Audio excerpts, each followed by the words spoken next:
Olá, o Contraponto Notícias está no ar e o assunto dessa semana é a banalização do direito penal. Como nós temos vivido tempos de criminalização de tudo. Nosso convidado especial é o Dr. Guilherme Collen, que é diretor da Faculdade Mineira de Direito da Pontifícia Universidade Católica de Minas Gerais. Dr. Guilherme, obrigada pela sua presença aqui no Contraponto. Esse é um programa onde a gente procura sempre trazer pessoas que vão oferecer uma visão crítica daquilo que a imprensa oficial oferece para o telespectador. E neste caso, nessa semana, o assunto é, será que nós estamos no caminho correto de tornar tudo crime? Né? Bater em criança, ou seja, uma palmada dos pais, beber, dirigir depois de ter tomado ali um copinho de cerveja, enfim. Vamos discutir essas questões aqui, mas eu queria começar perguntando o seguinte, doutor Guilherme, qual é o papel do direito penal na sociedade? Tatiana, primeiro, muito obrigado pelo convite. Nós já conversamos fora do ar, que para mim é uma honra estar do lado do professor Zé Quadros, porque... A honra toda minha. É um professor que tem aí seguidores, né, e que amplia o horizonte das liberdades. Então é com muita tranquilidade e muita liberdade que eu posso falar do tema garantias individuais. Né? Hoje, com essa onda de criminalização e de resposta penal para tudo e para todos, né? É até muito perigoso você defender essas garantias em qualquer lugar. É uma pena isso, né? Mas, em verdade, Tatiana, o direito penal, por essência, é um direito excepcional. O direito penal ele só pode ser invocado e aplicado para regular determinado conflito ou situação quando os outros ordenamentos jurídicos falharem nesse sentido. Né? Direito penal é a última ratio. Né? Mas veja que esta característica de chamamento do direito penal em situações gravíssimas, ele se banalizou no Brasil atual. Hoje tudo é crime, essa é a grande realidade. Eu descobri há pouco que minha avó era criminosa.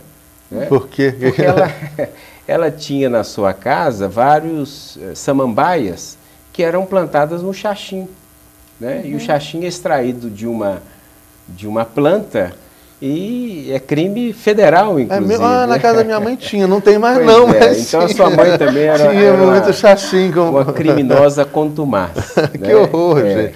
Pois é, e aí, Guilherme, estão criminalizando tudo. Né? A gente vê vem a lei da ficha limpa, a lei seca. Agora, outro dia eu vi na internet que tem uma lei que criminaliza também se você maltrata animais, né? Que tem pena de 1 a 4 anos, não é isso? Acho que é importante primeiro a gente esclarecer o seguinte, quando a gente questiona essas novas criminalizações, nós não estamos defendendo que se deva bater em criança, nem que se deva bater em animais. Né? A nossa discussão é apenas no sentido de que se é mesmo o caminho, a via do direito penal que vai resolver esses problemas sociais que a gente enfrenta hoje. Perfeito. Tatiana, a resposta a mim me parece óbvia.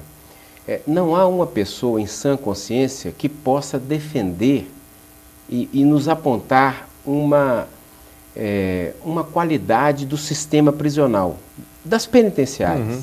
Nós sabemos, e isso é uma unanimidade, que o cidadão que passa pelo cárcere, ele se deforma, né?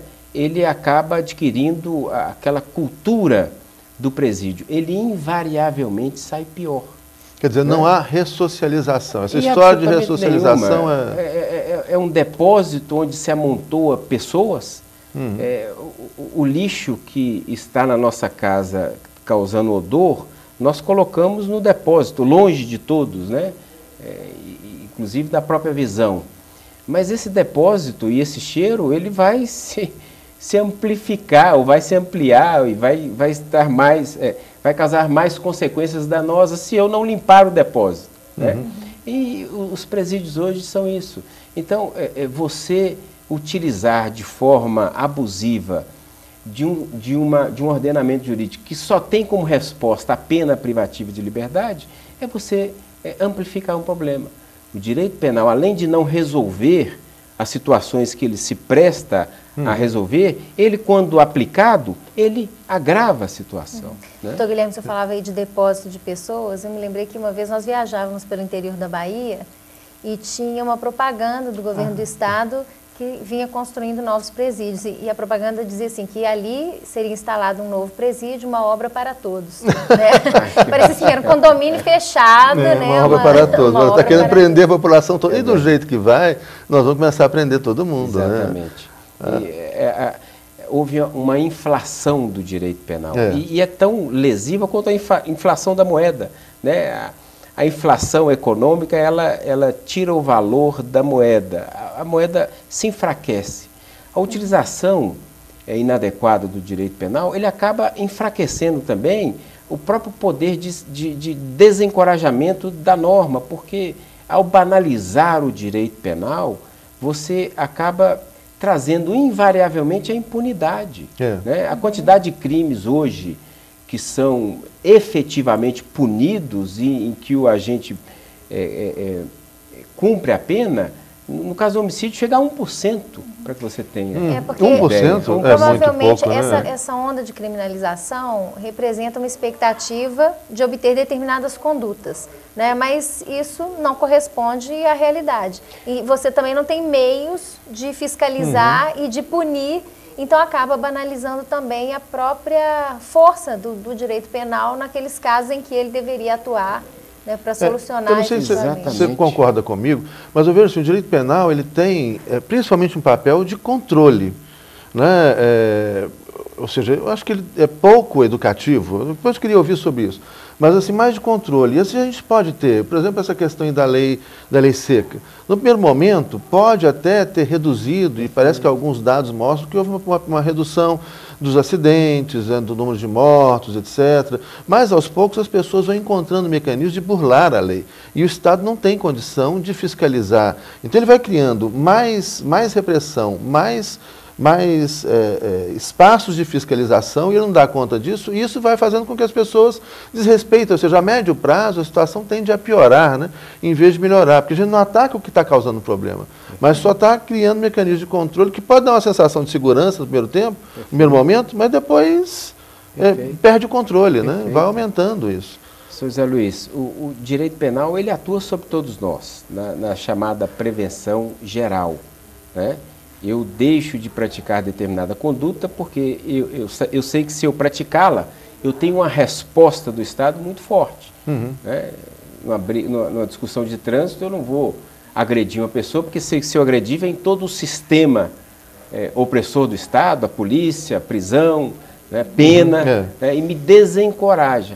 Mas veja que esta prevenção geral, ela tem uma atuação muito pequena, porque eu não deixo de praticar um crime de furto, porque há no Código Penal o artigo 155, subtrair para si ou para outro em coisa alheia. Não, eu não o pratico por questões de valores. Sim, pois né? eu acho que a norma não me desencoraja.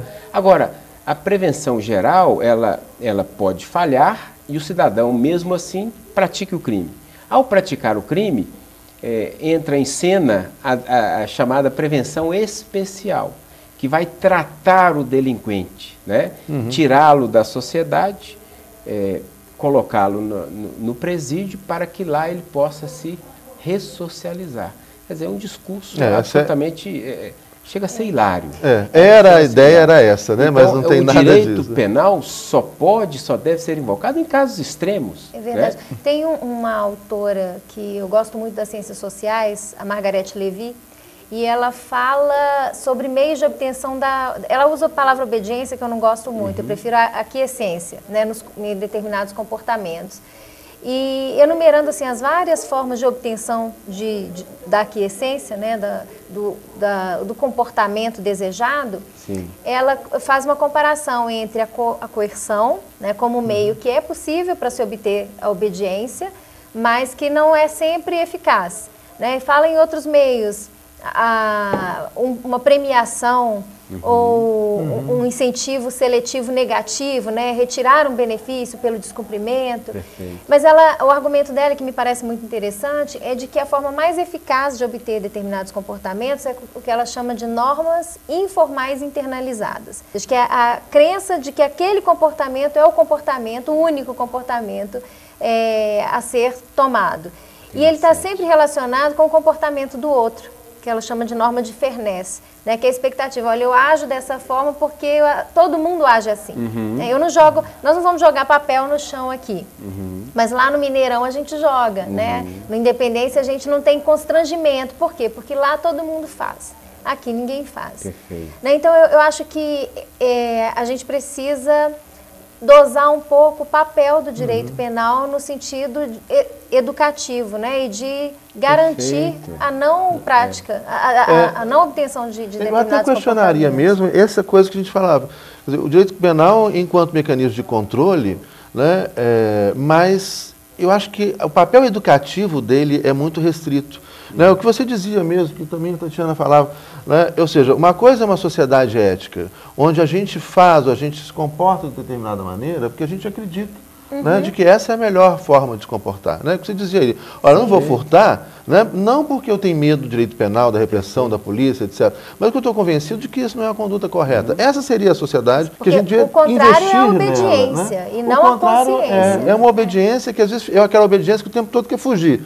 Olha, eu não faço porque senão eu vou ser punido. Mas se eu de alguma forma percebo que o Estado não tem a capacidade de me punir, de me fiscalizar, aí eu vou escapar. Né? E que é o perigo, porque o Estado está criando, o Parlamento está criando um monte de leis para fiscalizar e o Estado não dá conta, já não dá conta né, de fiscalizar isso tudo. Então as pessoas vão escapando. E não sobrou ética, nem vai sobrar obediência. Perfeito. Né? Professor Zé Luiz, qual é o papel do direito penal? Ele não é o de incutir valores nas pessoas. O direito penal não tem a função de me tornar melhor. A finalidade única do direito penal é proteger determinados interesses que, dado a sua relevância para a sociedade ou para o cidadão, são merecedores desse reforço. Né? O direito penal é o único ordenamento que tem como consequência jurídica a pena privativa de liberdade. Né? Então, essa é a finalidade do direito penal. Então, veja que agora, com esse crime horroroso que vitimou um jovem, né, um adolescente de 17 anos, deu um tiro na cabeça de um jovem para pegar-lhe o celular. Né? Mais uma vez, a sociedade reclama pela intervenção do direito penal, né, como se fosse o direito penal capaz de formar de resolver, esse cidadão minimamente, né? Doutor Guilherme, eu vou querer que a gente volte a esse assunto, porque eu sei que é um assunto que gerou comoção, né, para a gente falar um pouquinho sobre o que se poderia ter sido diferente com uma outra perspectiva de sociedade ou até do direito penal. Mas a gente vai fazer um pequeno intervalo e daqui a pouco o Contraponto Notícias está de volta.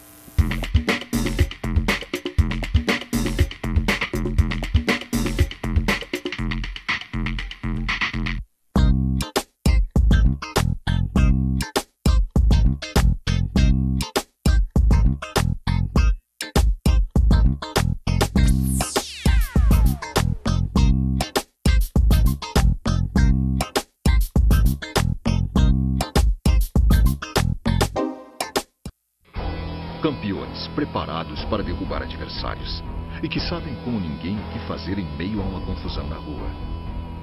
Aí a gente foge da briga. A sua vida vale mais que qualquer discussão. No Brasil, milhares de pessoas são mortas por impulso. Conte até 10. A raiva passa, a vida fica. Paz, essa é a atitude. Uma campanha do Conselho Nacional do Ministério Público e ENASP.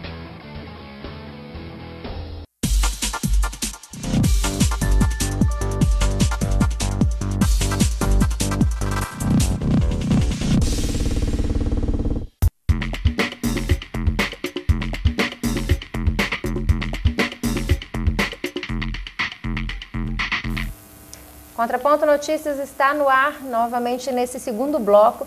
Vocês, os telespectadores, perderam aqui nossa conversa no intervalo. Nós chegamos até em Freud aqui, né, para falar sobre esse aspecto de esse tanto de criminalização acabar incitando as pessoas a descumprir uma norma ou outra, né, esse sentimento de transgressão, se a norma, de repente, penal acaba se tornando um estímulo a determinadas práticas.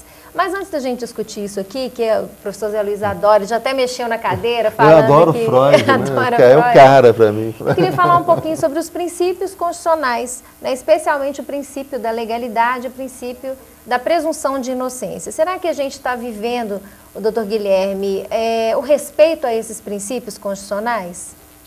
Tatiana, eu estou recordando aqui de um autor que os seus ensinamentos se aplicam de uma forma muito adequada. Infelizmente não está sendo seguido, mas se aplica de uma forma muito adequada à nossa realidade de hoje. Esse autor escreveu o seu livro em 1764, Marquês de Beccaria, né? O livro dos delitos e das penas, né? Lá ele passou a construir o direito penal moderno que se utiliza hoje em detrimento daquele direito penal bárbaro, né? Sem limites, sem penas corpóreas, né? E a tortura como um meio necessário, né, de prova. Mas veja que lá ele se alimentou, obviamente, de outros autores, né? Mas ele fez nascer o princípio da legalidade. Não há crime sem lei anterior que o defina. Não há pena sem prévia combinação legal. Né?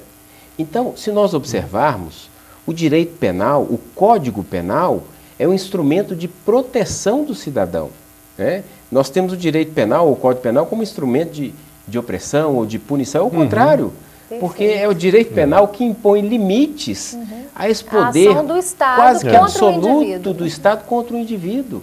Né? Então, esse princípio da legalidade que inaugurou o direito penal moderno, né? E que graças a ele as pessoas de bem passaram a ter uma proteção frente a esse poder, você veja que hoje há um descumprimento velado deste princípio, naquela linha, professor Zé Quadros, de que tudo é crime. Os tipos penais hoje, eles são redigidos de uma forma tal que você não tem como saber de antemão se está ou não praticando o crime. Né? E o que a Tatiana fez referência de querer transgredir, eu diria que nem é isso, porque você nem sabe o que é a transgressão. Nem sabe quando está transgredindo, né? De tão aberto que é o tipo penal. Exatamente. Né? Ninguém tem dúvida que matar alguém é uma conduta absolutamente antissocial, deplorável e que não pode ser praticada. Mas cultivar uma samambaia, a gente nem sabe. Quer dizer, o cidadão, ele sequer sabe que aquela conduta por ele praticada tem essa conotação de desvalor. Né? E mais, o aviltamento de princípios básicos do direito penal. Quando a televisão passa os jornais que determinada pessoa subiu no passeio e atropelou e matou alguém, isso causa em nós uma comoção. Né? Mas nós não podemos aplicar a lei de forma sensata e justa a partir do caso concreto. Por que eu estou dizendo isso, Zé Luiz Quadros e professora Tatiana? É que hoje banalizou-se princípios básicos do direito penal, como, por exemplo, o dolo. Dolo é consciência e vontade de praticar determinada conduta para produzir o resultado lesivo a qualquer interesse. Né? E hoje invoca-se o dolo eventual para regular condutas que nitidamente são condutas culposas. Né? Pode ser que meu exemplo não tenha sido muito feliz, porque é um caso grave, mas muitas vezes você... Mas qualquer pessoa está sujeita Exatamente. a uma situação eu como pego essa. meu carro, vou para a faculdade, eu rezo todo dia, mas Deus me livre, mas eu posso atropelar. Outro dia eu assisti um atropelamento na Amazonas, que é um negócio horroroso. O pedestre entrou na frente do carro e quer dizer, aí você passa a colocar o cidadão numa situação de vulnerabilidade, porque aquilo pode ter como consequência uma pena de 20 anos de reclusão. Houve uma inversão do papel, né, do direito penal, porque por essa referência aí que o senhor fez, doutor Guilherme, ele nasce como um direito, uma garantia, né? Uma garantia. Uma proteção. E aquela ideia de limitar o poder do Estado. Né? Se a gente vem ali na modernidade com o Estado absoluto, que precisa depois um freio para esse poder ilimitado do Estado. E hoje as pessoas reclamam pela ação do Estado. Exatamente. Eu quero mais o Estado, mais o Estado, mais o Estado. Então, a coisa ficou invertida. O que é muito grave aí é que os cidadãos brasileiros, num percentual até bastante expressivo, né, estão desejando isso. talvez com influência da mídia. Eu acho que muito isso você colocou, né? Como é que a mídia, a imprensa, ela explora emocionalmente determinadas situações, né? Um crime, um atropelamento, alguém que atropelou porque tinha bebido, dirigido, e aí vai incentivando, alimentando nas pessoas essa raiva, esse sentimento de revanche, e que vai fazendo com que as pessoas invistam e apoiem essas iniciativas de ampliação do direito penal, nessa sociedade punitiva. O que é que eu acho que a nossa preocupação é essa, de dizer ao telespectador, né, que isso é um equívoco, nós estamos embarcando numa canoa furada. Por isso que nós trouxemos o Guilherme aqui, para fazer o contraponto. Não sei se eu sou capaz de tanto, mas eu tenho muita preocupação com o discurso fácil, né? A preservação de liberdades e garantias é um discurso que pode parecer fácil, mas não é um discurso irresponsável. Né? Eu diria que o discurso pela punição exacerbada é um discurso irresponsável. Né? Grave é o que a imprensa divulga e diz que é grave. Né? E isso é tão patente que a lei mais nova, se é que não há uma outra já que eu não tenho conhecimento, mas a lei penal mais nova que nós tivemos conhecimento é a lei que recebeu inclusive o nome de um artista da Globo. E só se tornou crime porque envolveu um episódio, a lei Carolina Dickmann, né? Aqui eu não estou fazendo uma censura da imprensa, nem da Globo, nem da própria Carolina. Né? Mas é só para deixar claro que o discurso é apelativo, né? E um direito penal simbólico, um direito penal que se aplica a tudo e a todos. No primeiro bloco a gente comentava de um caso recente. Qual é esse caso? Que também houve uma exploração muito grande por parte da imprensa. E com razão, porque nos sensibiliza. Né? É um rapaz, isso foi filmado, né? E tudo que se vê se causa um maior impacto. Né? Um jovem estava entrando na sua casa e um menor de 17 anos, com a arma em punho, foi praticar o crime de roubo, né? Mediante a violência de arma de fogo, e aí ele entregou o celular, mesmo tendo entregue o celular, esse jovem de 17 anos deu um tiro que o atingiu na cabeça e ele morreu. Esse jovem é inimputável, né? A lei penal ao invés de se discutir, né? O que leva um jovem a uma atitude dessa? A gente fica discutindo, né, que precisa mais dureza na punição, a gente discute, ou seja, há um desvio das verdadeiras razões, há uma crítica aos direitos humanos, porque agora esse menino está protegendo, porque tem garantido demais, está protegendo demais, isso também é muito recorrente. O próprio Marquês de Beccaria, dos livros dos delitos e das penas, que é a leitura obrigatória para todo estudante, né? Ele dizia que a lei ponderada, a lei justa e a punição justa, ela é mais eficaz, quando certa, do que uma lei muito grave e com consequência severa ao cidadão, mas com risco da impunidade. Né? E é o que acontece hoje. Né? A possibilidade do Estado não atingir ou não alcançar o criminoso é muito grande. Pois é, eu acho que talvez esse exagero no direito penal, na criminalização de tudo, pode servir ou pode gerar um descrédito do próprio direito penal. Sim, né? Sem dúvida. Isso pode enfraquecer. Doutor Guilherme, uma outra coisa que me incomoda profundamente é o espetáculo das prisões preventivas, né? Ou de qualquer outro tipo de prisão, ainda sem julgamento de mérito, sem condenação com trânsito em julgado. E como as pessoas, né, primeiro que me parece assim, por parte da polícia mesmo, e a Polícia Federal tem uma atuação muito nesse sentido é como se há uma descrença de que os culpados por determinados delitos vão ser penalizados, então eles tentam antecipar essa pena, ou seja, o que ele vai cumprir é isso aqui que a gente vai conseguir mantê-lo preso. Essa exposição pública, essa exposição é uma forma de antecipar uma pena, porque ele não vai depois responder como deveria. Né? E eu tenho a impressão de que isso causa na população um sentimento de segurança, de revanche, de justiça, né?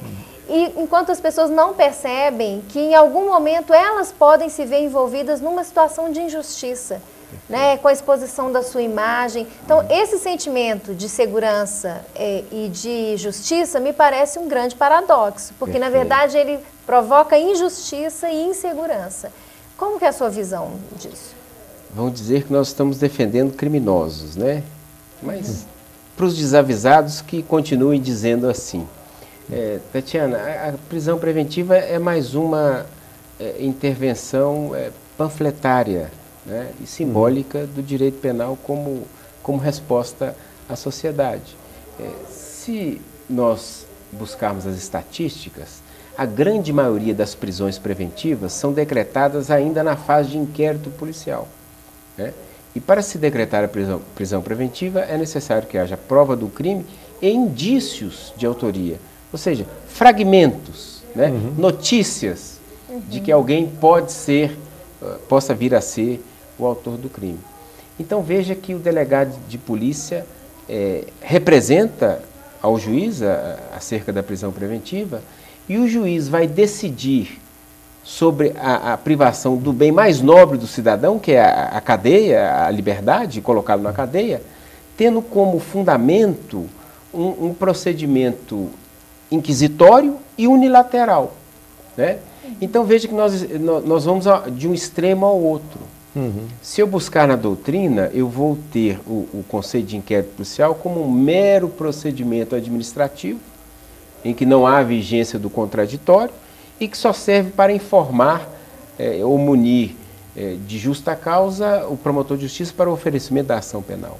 E aí você tem uma legislação que autoriza que este inquérito policial, que é despido de qualquer garantia, sirva de fundamento para a privação do bem maior, que é a liberdade. Né? Então, é uma absoluta disparidade.